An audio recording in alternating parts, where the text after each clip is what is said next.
Today on the Topping Show, Matt Walsh goes viral for his take on Scott Adams' cancer announcement. St. Louis CEMA commissioner was not available to activate the tornado siren as many perish. U.S. government to stop propping up EVs. Freedom of gas vehicles is secured in California. BMW Wagon concept vehicle is coming to production with a V8.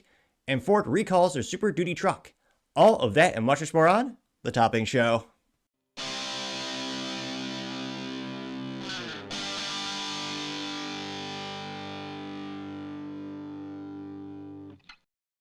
Thank you everyone for taking the time to tune in today. Today's episode of the Topping Show is proudly sponsored by Topping Technologies. Topping Technologies is an IT value-added reseller and services company with a special proficiency IT security. Heck, I see their founder at least twice a day. Gotta say he's quite handsome and brilliant. He's me, see that's the joke. If you're an IT leader or business owner, you can reach out to the team at sales@toppingtechnologies.com. Also, still giving away a free flamethrower with every IT purchase with Picatinny rail adapters so you can mount it to any standard AR-15 like all awesome accessories can be. Go to toppingtechnologies.com and click the flamethrower button to learn more and see me shooting a flamethrower. And lastly, trying to get to over 5,000 subscribers this month, so if you click that button and tell your friends, I would greatly appreciate it. Now going over to the business part of the podcast, yeah, BMW concept going into production with a glorious V8 and it's even a wagon. Though not quite as iconic as the M Coupe or the Clown Shoe BMW sports car. Now this is brought to us thanks to Motor1.com. And he says, quote, "This beautiful BMW wagon is actually going into production. Meet the BMW Speedtop, a V8 powered shooting brake limited to only 70 units." Which, I'm impressed. Yeah, I was going to say, every once in a while you see these concept vehicles and so few actually go into production. And lo and behold, they're actually going to start pumping these out. Now, this is credited to Jeff Perez over at Motor1.com. And he says, quote, "BMW has a habit of bringing beautiful things to the Concorso de Eleganza Villa d'Este." Definitely above my pay grade, couldn't pronounce half those words. At Lake Como in Italy. I can pronounce the Italy. I know that much. Last year, it was the Skytop, a stunning two-seat convertible destined for a limited production run. The year before that was the concept touring coupe, a gorgeous two-door wagon that sadly never went to production. This year, no different. At 2025 Villa d'Este, BMW is debuting the concept Speedtop. If the name sounds familiar, it's because this bonkers beautiful wagon is based loosely on last year's concept. Just like the Skytop, it rides on the same base and features the same V-shaped shark nose front end and matching light fixtures and an illuminated grille, only now with more storage. I was going to say, let's pull it up here. Looks pretty sick. Granted, you know me. I really want this if it had a glorious stick shift, also known as a third pedal or manual transmission. Apparently, the specifics of the details of the engine aren't quite yet revealed. Though again, conceptually, it still looks pretty cool. Now they say a subtle color gradient covers the Speedtop's roof with floating sunstone maroon paint blending into the floating sundown river hue at the rear. A central spline element flows over the hood and the roof and the spoiler. Oddly reminiscent of the C2 Corvette or the 1963 Corvette, one of the best cars of all time. Oh, also best GM cars ever. Granted, that's a pretty low bar in that regard. I say, quote, "Also has special two-tone 14-spoke wheels filling the wheel wells, which are designed specifically for this vehicle," which, that's not saying much. Of all the things you make for a car, that's probably the lowest research development budget. It's just the rims. So I guess it is nice they got some slightly nicer rims.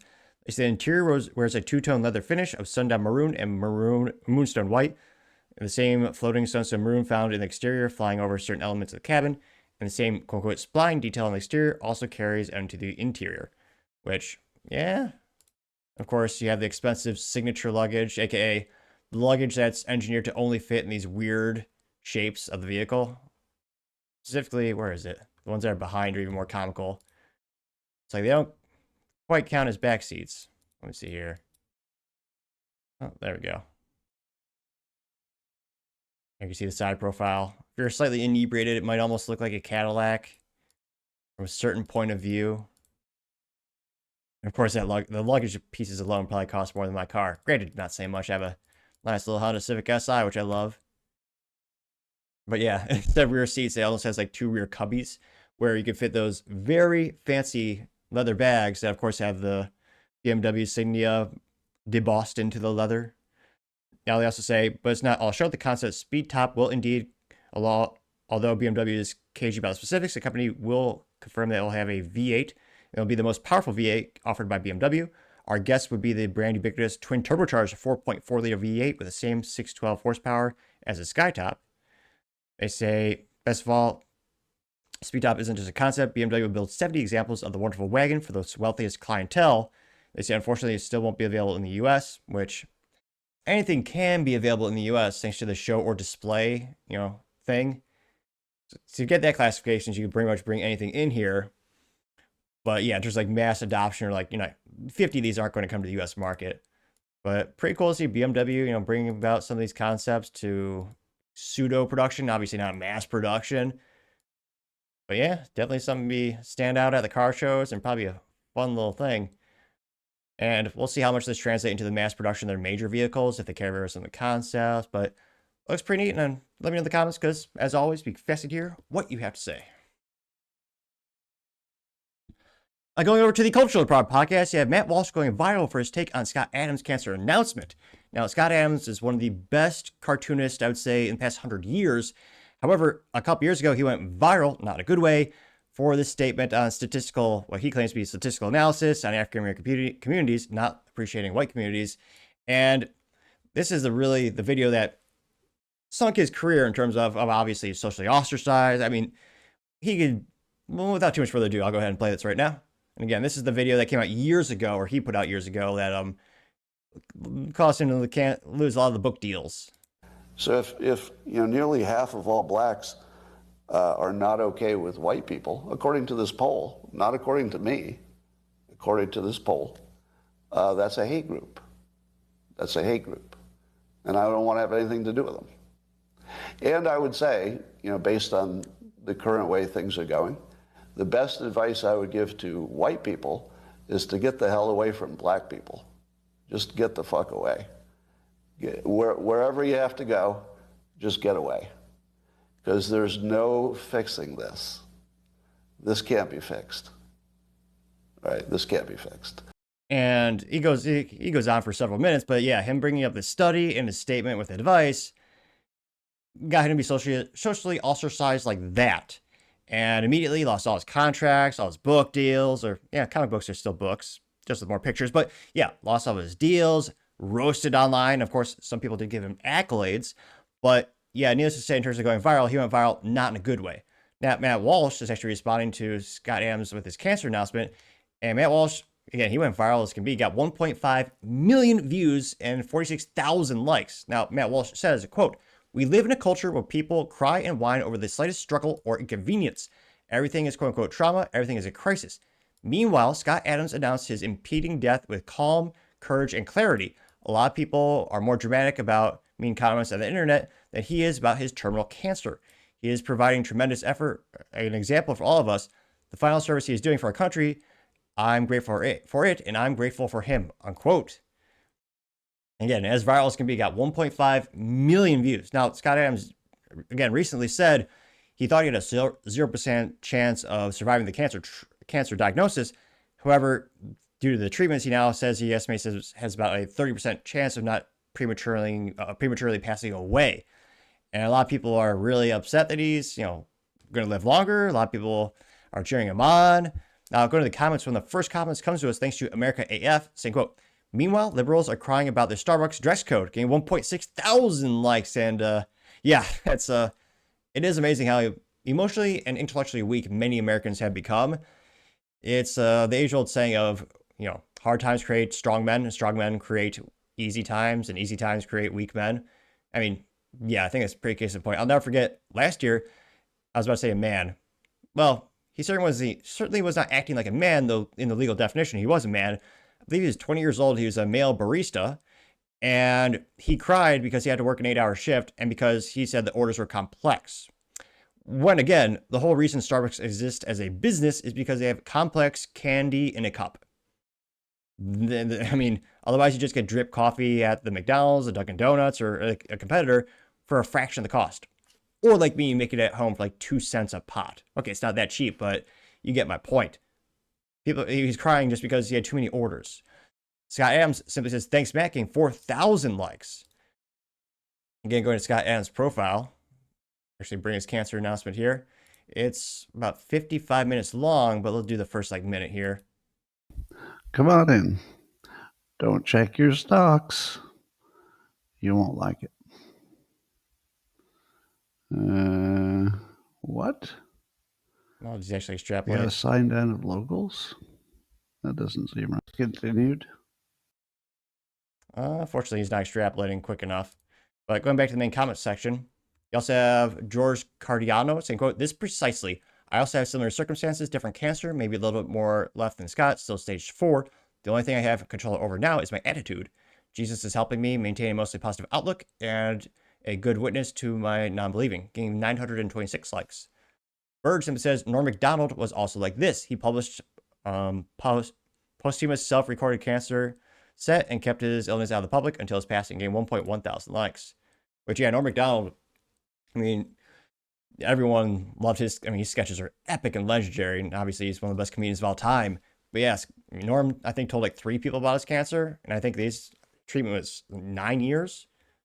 And he never complained once, never cried. He just did his job to make sure he can make everyone as happy as possible. You also have unapologetic boomer nostalgia saying, quote, of all the people I learned about in my lifetime, Scott Adams is top 10. An amazing combination of smarts, wisdom, humor, and courage.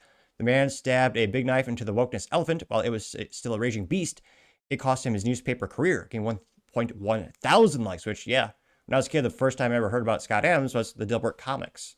And, back in the day, comics, at least quote unquote free to the consumer, were in newspapers because, most of the people either got the newspapers for free because they had a massive amount of advertisements, or your family paid like, what was it, $10 a year or something comically low to get the newspaper delivered to them.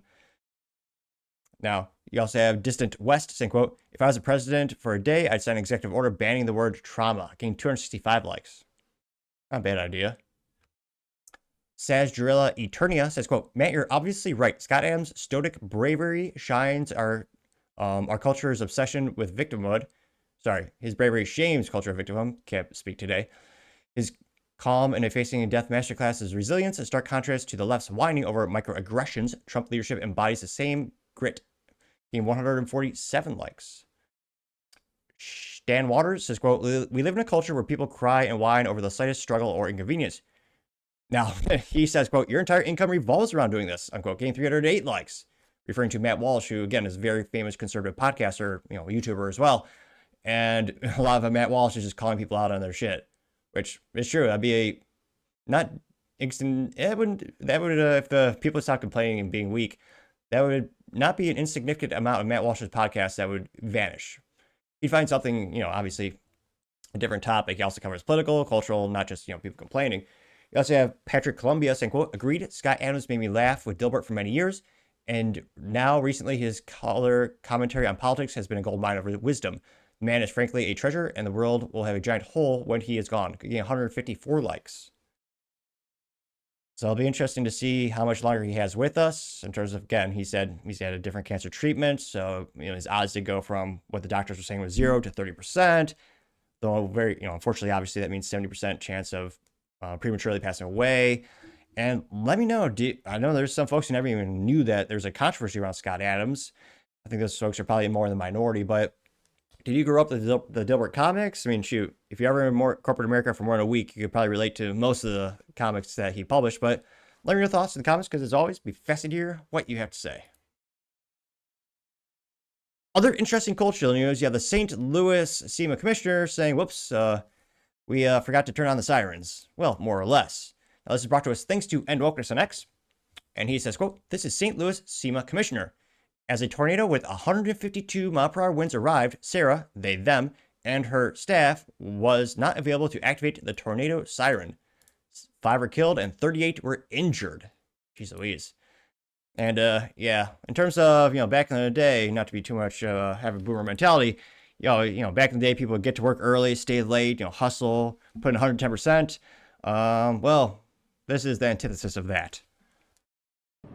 The CEMA office is very small, and the majority of the time we work closer to business hours unless the need arises, such as what we're doing now, or special events. A lot of that work takes us out into the community, so we aren't necessarily in our office space at all times. We do have a very small staff. I have received reports of people that did hear it. I've heard from a lot of people that said they haven't heard it. Yeah. You're not in the office during the day. Where are you? Are you really working at all?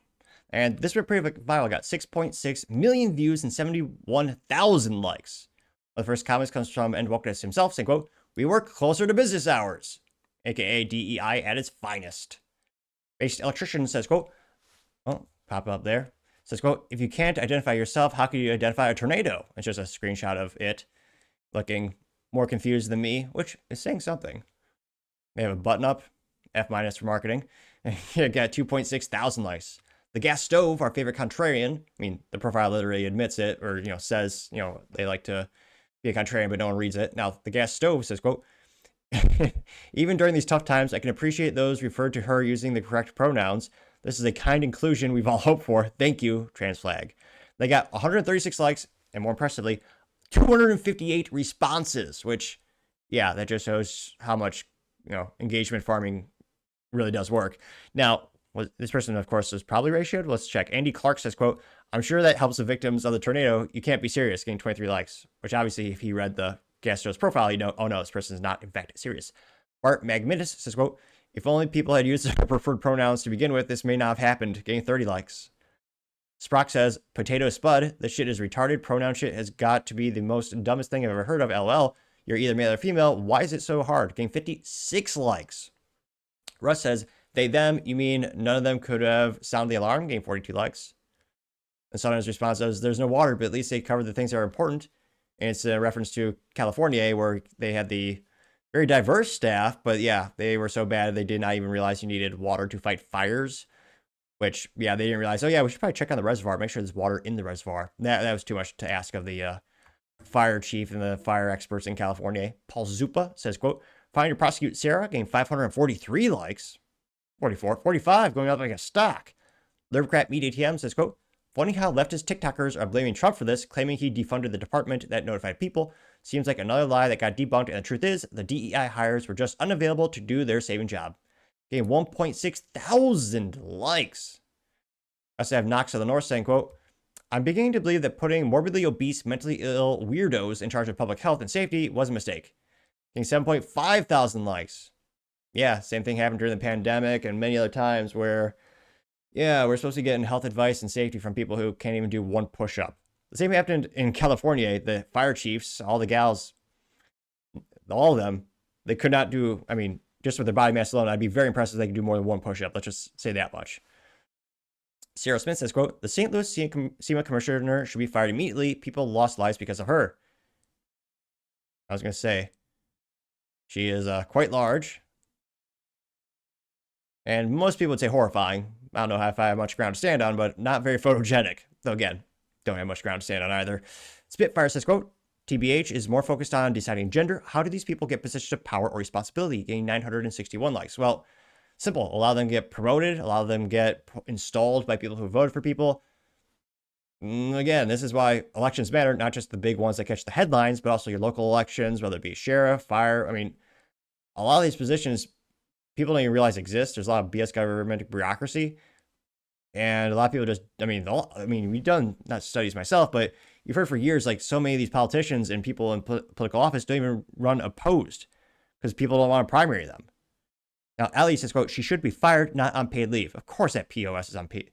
Every time there's a government official and they mess up, they always get paid leave.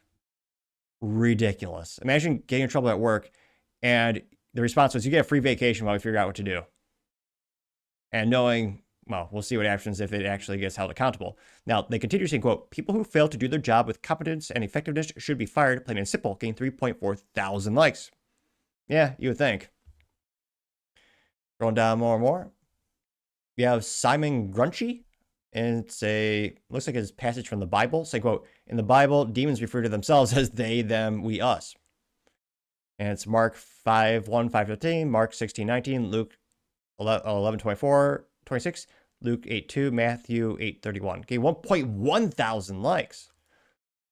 Sony Murashi says, quote, "5 lives lost and 38 injured because of a broken system. There are reports that say the siren protocol was unclear to begin. CEMA and the fire department.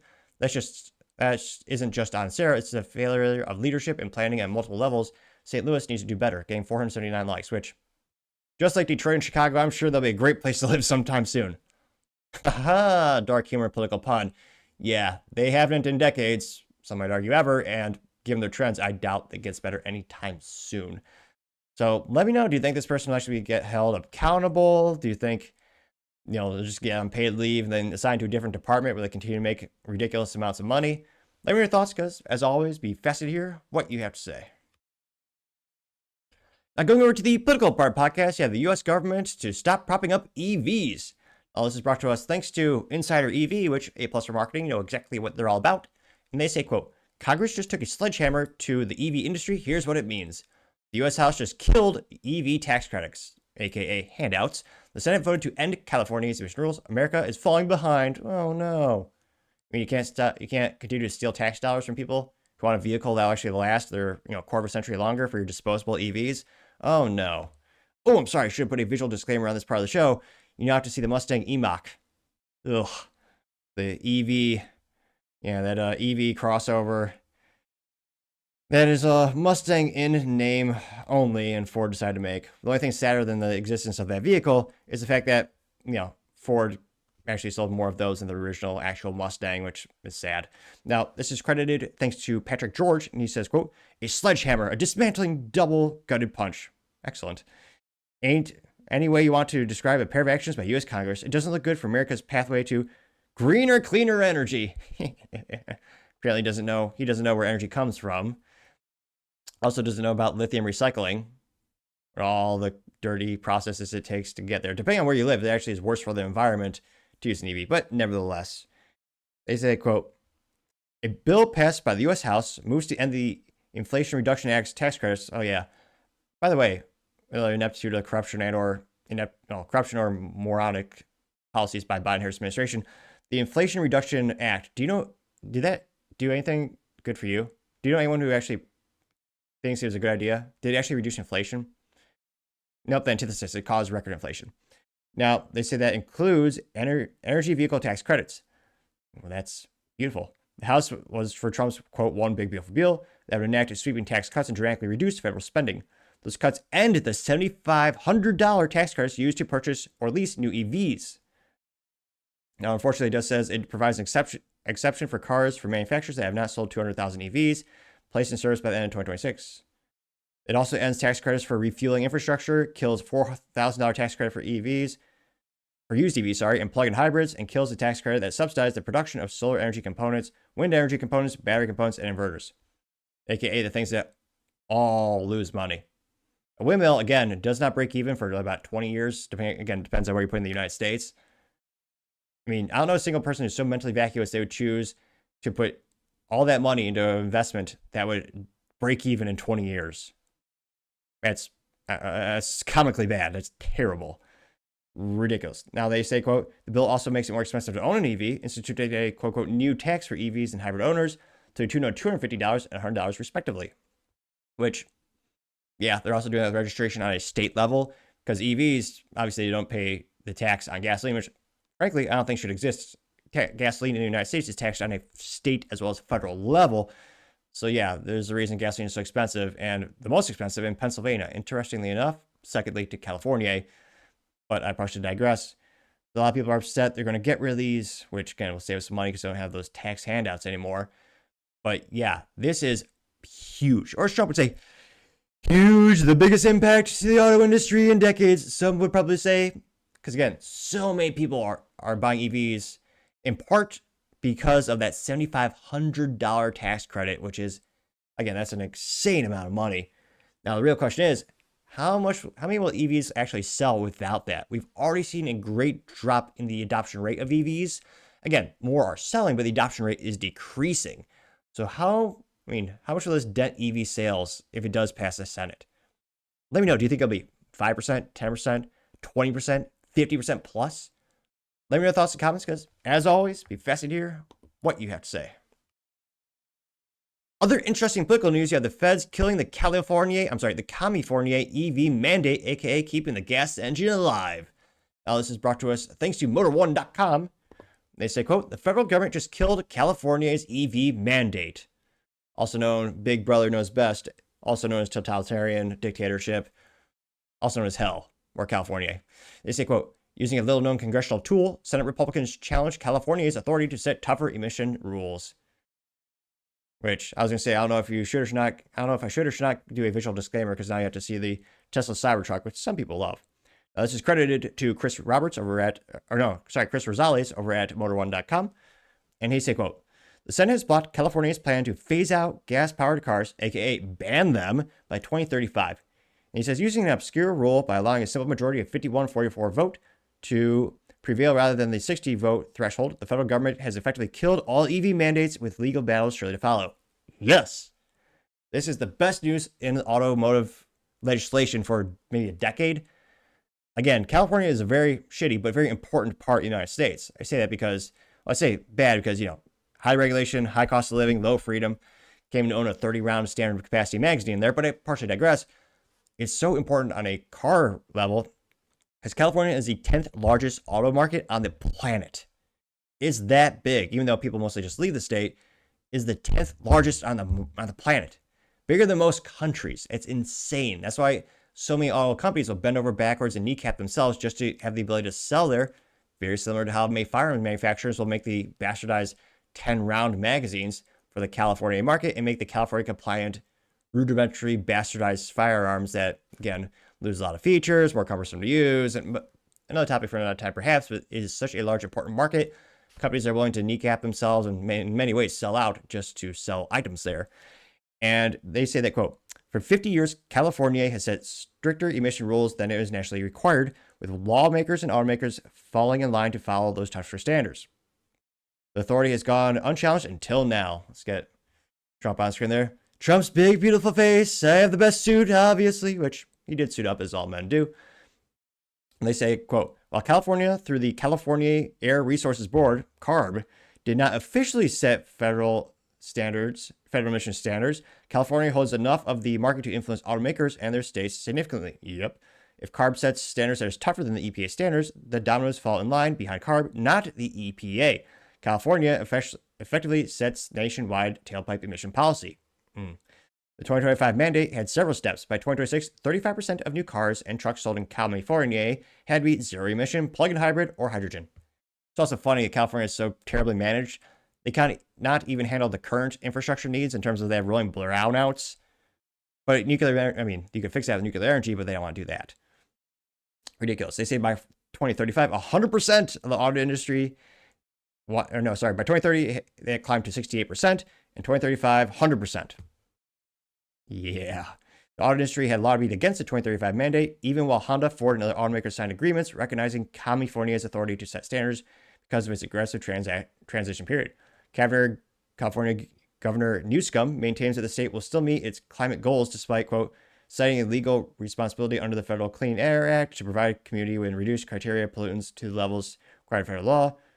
California may even consider stricter emissions limits on factories and other oil refineries to make up the difference." Yeah, there's a reason. Citgo, another major oil manufacturer, they're abandoning their refinery and just getting the hell out. So get ready for even more expensive gasoline in California, as if that a lot of people didn't even think that was possible. Yeah, it's going to be rough times in California.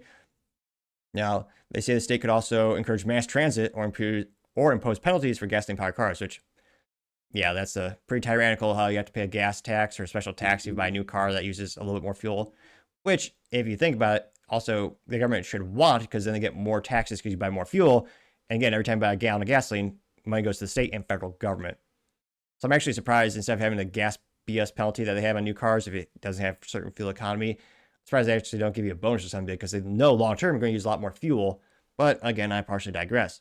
Meanwhile, the aftermarket is celebrating the repeal of the mandate. Mike Sponga, the president and CEO of Specialty Equipment Maker Association, CEMA, said, quote, "Congress's vote gives the nation's automotive and marketplace much needed stability, which will deliver renewed investment and sufficient resources to aid our industry in doing what we do best, innovating in future automotive technology." Yeah, a lot of the best, the best aftermarket car companies or aftermarket car accessories, they're all about increasing the horsepower of your car and having more fun. California doesn't like that. They want to put them all out of business. Now, they say automakers and lawmakers who lobbied against the mandate also consider the repeal a victory for consumer choice and manufacturing jobs within the States. Yep. Although California, knowing that will still drive out manufacturers, it's what they do best. I mean, never forget, California was headquartered to the largest automotive companies on the planet. Not just Tesla, but also before that it was Toyota, which again, that's the largest automotive company on the planet, bar none, by number of units sold every year.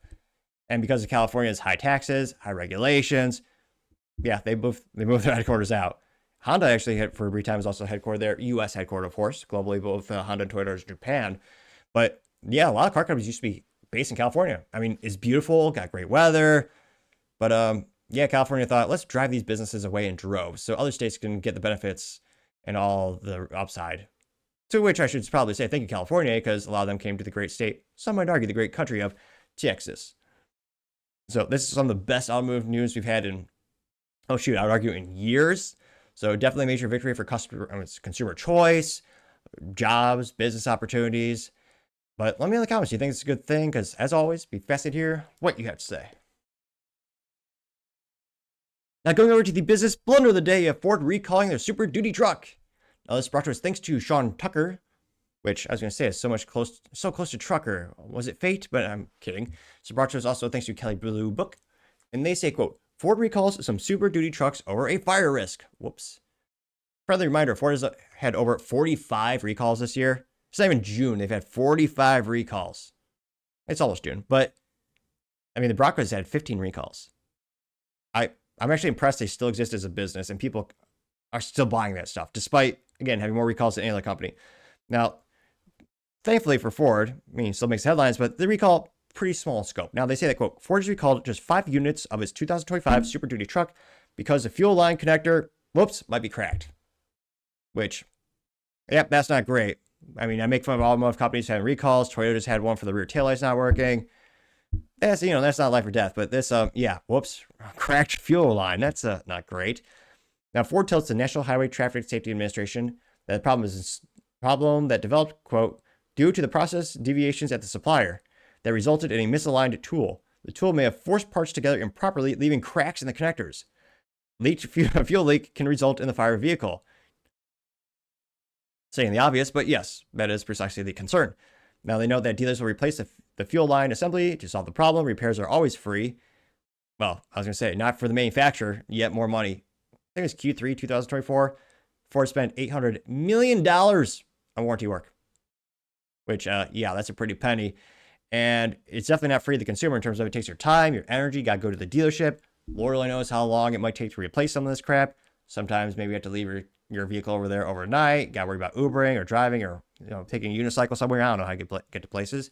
But yeah, Ford having yet another recall of, again, the trucks are the most profitable, important thing Ford does, bar none. I mean, there's a reason they gave up on most cars years ago, because they're so unprofitable. Most car companies have, unfortunately. That's why that's why they make so many crossovers, trucks, and SUVs. That's where a majority of the profits come from. And one would think again, your most important vehicle you make. Ford is known for that. The F-150 plus 250, 550, Banana Falcon, whatever you want to call it. The Ford truck. That's what made, one of the biggest things about Ford is the truck line. And yet they still have recalls, and this one could actually be a big issue. Yeah, probably not best to have the most important product that you make being recalled yet again, even if it's a small sample size. Now again, silver lining in here, no one appears to have gotten hurt, but still, Ford recalling your most important product, gotta say that is certainly the business blunder of the day. Thank you everyone for taking the time to tune in today. Again, trying to get to over 5,000, maybe 5,500 subscribers by the end of the month. So if you can click that button, I greatly appreciate it. Also, give me a thumbs up, thumbs down, and comment. It's a great way to give me some additional feedback, letting me know how I can make the show better and better. Lastly, don't forget to take time to tell your family, tell your friends, tell your coworkers, heck, tell your enemies, anyone, everyone. Just stay safe and fight the good fight.